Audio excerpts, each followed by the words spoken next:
کہ اس زمانے میں ہوا یوں. اس کو تھوڑا اور پیچھے سے لے جا کے سنا دوں تاکہ حسام الحرمین کا آپ کو بیک گراؤنڈ پتا چل جائے, کیونکہ یہ موضوع اس وقت میرا نہیں تھا لیکن بات درمیان میں آئی تو میں اس کو کلیئر کر رہا ہوں آپ کے ذہنوں کے لیے. اس سوال کو ہٹانے کے لیے امام احمد رضا نے, میرے نوجوان دوستو غور سے سنو, تم اہل تحقیق ہے, ہمیں تم سے امیدیں ہیں, تمہارا جوان ذہن ہے, بیدار مغز ہو, ضمیر تمہارا زندہ ہے, تمہاری تحقیق کے لیے یہ بات ہم کر رہے ہیں آپ کے سامنے کہ یہ تبلیغی مبلیغی یہ جتنے ان کے ملاؤں نے مسلمانوں کو بانٹا, امام احمد رضا نے پرچم مصطفیٰ تلے سب کو جمع کرنے کی کوشش کی ہے. جو کل بھی میں نے آپ کے سامنے پیش کیا ہے, انتہائی بردباری سے سنیے, انتہائی سنجیدگی سے سنیے. یہ وہ قیمتی جواہر میں آپ کے سامنے پیش کر رہا ہوں کہ اگر ہم اپنے آپ کو بھی بیچ دیں تب بھی یہ حوالے خریدنا سستا ہے. یہ اتنی قیمتی باتیں ہیں. سنیے, اب میں آپ کو اس دور سے تھوڑا 15 سال پیچھے لے جاتا ہوں. تحریک شروع کہاں سے ہوئی, اختلاف کھڑا کہاں سے ہوا, اختلاف کھڑا کہاں سے ہوا. اختلاف امام احمد رضا کی طرف سے کھڑا نہیں ہوا. حاجی امداد اللہ مہاجر مکی رحمۃ اللہ علیہ, یہ سہارنپور کے ضلع نانوتا جہاں کا قاسم نانوتی تھا, یہاں یہ پیدا ہوئے. حاجی امداد اللہ مہاجر مکی رحمۃ اللہ سلسلہ چشتیہ نظامیہ کے بہت بڑے اللہ کے ولی تھے, بہت جید عالم تھے, یہ بہت جید عالم تھے اور بہت جید بزرگ تھے. یہ جب 1857 کی لڑائی ہوئی نا, اس وقت گورے جو تھے مسلمانوں کو مار رہے تھے, تو ان کے لیے بھی حالات, کیونکہ بہت بڑے پیر تھے, بہت بڑا حلقہ تھا ان کا, تو ان کے لیے حالات بڑے خراب ہو گئے, تو یہ ہجرت کر کے مکہ مکرمہ چلے گئے. اس لیے انہیں مہاجر مکی کہا جاتا ہے. حاجی امداد اللہ مہاجر مکی اس لیے کہا جاتا. اور غور سے سنیے, آگے ایک بڑے قیمتی بات کرنے جا رہا ہوں. مولانا رحمت اللہ کرانوی, جن کی مشہور کتاب مارکیٹ میں ملتی ہے قرآن اور سائنس, 4 جلدوں میں, ترجمہ دیوبندیوں نے کیا لیکن وہ دیوبندی نہیں تھے. دیوبندیوں کا ایک کام اور بھی ہے, کاش آپ بیٹھتے میں آپ کو کل پھر سناتا, کہ ان کا ایک کام ہے بزرگوں کو ہائی جیک کرنا, بزرگوں کو ہائی جیک کرنا. کسی بھی بزرگ جیسے سرفراز گکھڑی وغیرہ, ان کا یہ کام ہے. جو مشہور عالم ہوں گے نا بر صغیر کے, کہیں گے یہ دیوبندی ہے. جس کی ایک مثال میں آپ کو پیش کروں, اسی درمیان پیج در پیج موضوع کھل رہا ہے, پیج در پیج موضوع کھل رہا ہے. توجہ چاہتا ہوں, اس گفتگو کو بھولیے گا مت. جہلم کے اندر ایک بڑی شخصیت تھی, مولانا کرم الدین دبیر صاحب. مولانا کرم الدین یہ جہلم کے ہیں, کہاں بریلی کہاں جہلم, ٹھیک ہے. تقسیم ہند نہیں ہوا, یہ 1935-1925 کے درمیان کی میں بات آپ کے سامنے پیش کر رہا ہوں. اور میں پھر کہہ رہا ہوں موضوع میرا یہ نہیں تھا, اس لیے تاریخ کو میں اجمالاً بتا رہا ہوں. موضوع ہوتا تو ساری تاریخیں سامنے لا کر رکھتا. تاریخوں سے آپ کنارہ کش ہو کر جو بات میں کر رہا ہوں اس پر میں قائم ہوں, اور وہ تاریخوں سے ثابت ہے, اور میں قسم اٹھا کر کہہ رہا ہوں کہ جو میں کہہ رہا ہوں ٹھیک کہہ رہا ہوں, اور اس پر جواب دینے کا میں قائل ہوں. پوری دنیا اس وقت مجھ سے سن رہی ہے. اب آپ سنیے کہ اختلاف کی نوعیت کیا ہوئی. ایک ان کے اندر عادت یہ ہے کہ یہ ہر مشہور آدمی کو اپنا بنانے چکر میں ہوتے ہیں, اس لیے کہ تاکہ کہیں کہ امام احمد رضا تو تنہا تھے, وہ 3-4 آدمی تھے, انہوں نے شور مچایا, باقی کسی نے شور نہیں مچایا. یہ تاریخ پر مٹی ڈال کر تاریخ کو دفن کرنا چاہتے ہیں. جب یہ تقویۃ الایمان لکھی گئی تو امام احمد رضا تو پیدا نہیں ہوئے ہیں, اور پیدا ہو کر بھی پیدا بھی نہیں ہوئے جب یہ کتاب لکھی گئی اسماعیل دہلوی کی. اور امام احمد رضا کی پیدائش سے پہلے جامع مسجد دہلی کے اندر علماء اہل سنت بھرے ہوئے تھے, اور اسماعیل دہلوی سے مناظرہ ہوا. امام احمد رضا تو پیدا بھی نہیں ہوئے. فضل حق خیر آبادی رحمت اللہ علیہ اعلی حضرت امام اہل سنت سے پہلے ہیں, انہوں نے سب سے پہلے اسماعیل دہلوی پر کفر کا فتویٰ دیا. کس مسئلے پر دیا؟ اس نے اس کتاب کے اندر لکھا ہے کہ اللہ کی یہ شان ہے کہ ایک کن سے کروڑوں محمد بنا دے. انہوں نے کہا حضور کے مسئلے کے لیے کہ حضور کی مثل محال ہے. انہوں نے یہ کہا, ان لوگوں نے, سنے میری بات, موضوع یہ نہیں ہے, انشاءاللہ اس پر کبھی امتناع نظیر پر میں تفصیلی تقریر کروں گا آپ کے سامنے, لیکن یہ اعلیٰ حضرت کے دور میں کیا تھا وہ تاریخ میں آپ کو بتا رہا ہوں.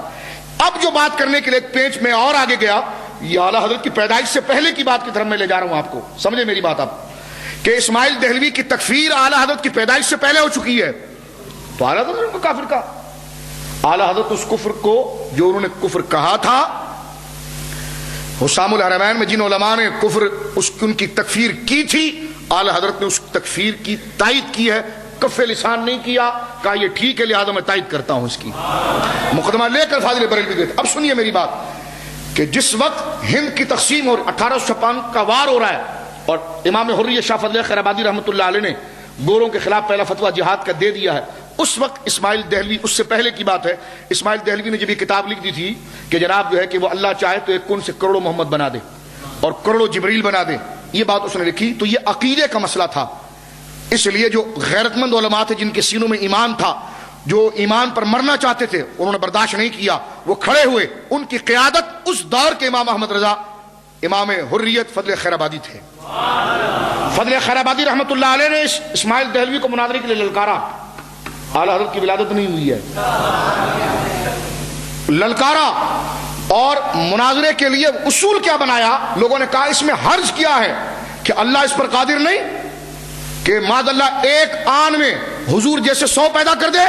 تو حضرت فضل خیر آبادی نے فرمایا کہ نہیں، یہ نہیں ہو سکتا۔ کیوں؟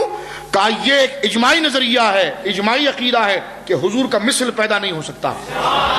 اس مسئلے پر آپ نے پوری کتاب امتناع نظیر آپ نے تحریر فرمائی آزادی کے ساتھ، عبدالحکیم شفیع قادری صاحب رحمۃ اللہ علیہ نے اس کو اردو میں ترجمہ بھی کیا، مارکیٹ میں موجود ہے، اس کو آپ پڑھ سکتے ہیں۔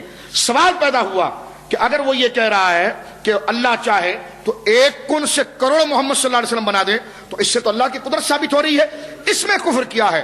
تو حضرت علامہ فضل خیر آبادی نے فرمایا کہ اس میں کفر یہ ہے کہ اللہ رب العالمین ہر ممکن پر قادر ہے، تحت قدرت امور پر قادر ہے، اور جو چیز جو تحت قدرت نہیں، اس پر قدرت کا دعویٰ نہیں کیا جا سکتا، جیسے جھوٹ بولنا، خود کو فنا کرنا، دوسرا خدا بنانا، یہ نہیں ہو سکتا، اس لیے کہ یہ تحت قدرت نہیں ہے۔ جس طرح جھوٹ بولنا تحت قدرت نہیں، جس طرح خود کو فنا کر دینا تحت قدرت نہیں، جیسے دوسرا خدا بنانا تحت قدرت نہیں، اسی طرح رب جس بات کو وعدے کے طور پر بیان کرے اس کا خلاف کرنا بھی تحت قدرت نہیں۔ لہذا رب نے کہہ دیا خاتم النبیین، حضور آخری نبی ہے، میرا محبوب آخری نبی ہے، تو حضور جیسا کوئی بنے گا تو اس سے سب سے پہلے نبی ہونا ہوگا، اس لیے کہ حضور تو نبی ہے۔ اب حضور جیسا کوئی بنے گا تو وہ نبی ہوگا، اب وہ بھی آ جائے تو حضور کو آخری نبی کہا جائے گا یا انہیں آخری نبی کہا جائے گا، حضور کو رحمت للعالمین کہا جائے گا یا اسے رحمت للعالمین کہا جائے گا۔ اب اگر حضور خاتم النبیین نہ رہے، یہ ہو گیا، تو کذب لازم آئے گا، جھوٹ اللہ کے قول پر لازم آئے گا، اور اللہ جھوٹ سے پاک ہے۔ تو لہذا جس طرح جھوٹ بولنا تحت قدرت نہیں، اسی طرح مصطفیٰ جیسا بنانا بھی تحت قدرت نہیں ہے۔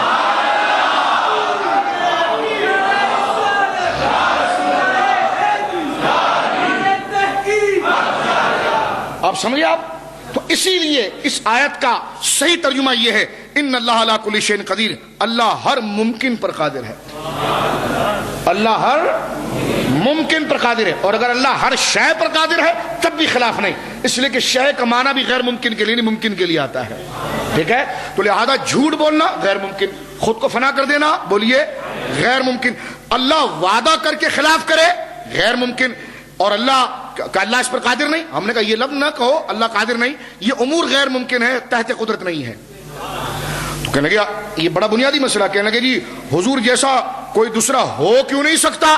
ہم نے کہا اس لیے نہیں ہو سکتا کہ اللہ رب العالمین نے آپ کو وجہ تخلیق بنایا اور آپ کو نبوت کا خاتم بنایا، دونوں میں وہ ایک ہی ہوں گے۔ اب حضور جیسے اگر 100 ہو گئے تو 100 خاتم ہو گئے، تو یہ حضور کا خاصہ کہا رہا، حضور آخری نبی کہا رہے، وہ تو دوسرا بھی ہو گیا، تو اس آیت کا جھوٹ ہونا لازم آئے گا، اور آیت جھوٹی نہیں ہو سکتی، جھوٹا تو ہو سکتا ہے، لہذا ثابت ہوا جس طرح یہ آیت غلط نہیں ہو سکتی اسی طرح حضور کا مثل کوئی پیدا نہیں ہو سکتا۔ وہ ساری بحثیں جو بہت علمی بحث تھی، امام احمد رضا نے ایک نعت میں پیش کر دی کہ لم یاتی نظیرو کافی نظرین مثلے تو نہ شد پیدا جانا، کہ لم یاتی نظیروں کا فی نظرین، یا رسول اللہ آپ جیسا کوئی دوسرا ہو آنکھ نے دیکھا نہیں، لم یاتی نظیروں کا آنکھ کی سامنے آیا ہی نہیں، نظیروں کا آپ کے مثل، کیوں کہ مثلے تو نہ شد پیدا جانا، اس لیے کہ آپ جیسا کوئی پیدا ہو ہی نہیں سکتا۔ کہ اللہ اس پر قادر نہیں ہے، تو ہم نے کہا یہ بالکل اسی طرح ہے کہ اللہ کیا خود کو فنا کر دے اس پر قادر ہے؟ اللہ دوسرا خدا بنا دے معاذ اللہ علیہ باللہ، کیا اس پر قادر ہے؟ نہیں، کیوں؟ یہ تحت قدرت نہیں، یہ غیر ممکن ہے، تو لہذا جو تحت قدرت نہیں اس پر قدرت کی بات نہیں کی جا سکتی۔ تو لہذا یہ سب سے پہلا مسئلہ جب اسماعیل دہلوی نے، اب آپ سمجھ رہے ہیں تاریخ کے پہلو کو، یہ خام خواہ کا مسئلہ نہیں تھا، اس عبارت کو باقی رکھنے میں لوگ مسلمان نہیں رہتے۔ یہ عقیدہ اگر باقی رہ جاتا کہ اللہ چاہے تو ایک کن سے کروڑوں محمد بنا دے معاذ اللہ، تو پھر جھوٹ کے عقیدے کو سپورٹ مل جاتی. اس لیے امام حریت شاہ فضل خیر آبادی جن کی اعلیٰ حضرت سے ملاقات کیا تو اعلیٰ حضرت سے پہلے گزر گئے اور ان کو کالا پانی کے اندر پھانسی دے دی انگریزوں نے اور وہ شہید ہو گئے. پھانسی کا پھندے کو چوم کر گلے میں ڈالا لیکن انگریزوں سے معافی نہیں مانگی, اپنے فتوے کو باقی رکھا اور کہا تم غاصب ہو, تمہارے خلاف جہاد فرض ہے. حضرات گرامی اب یہ کہتے ہیں نا ہم جہاد کرتے ہیں, میں نے کہا بالکل جہاد بڑی اچھی چیز ہے, لیکن جنہوں نے جہاد کی فرضیت کا دعویٰ دیا ان میں وہابی کوئی نہیں تھا, سب امام احمد رضا کے مسلک کے تھے.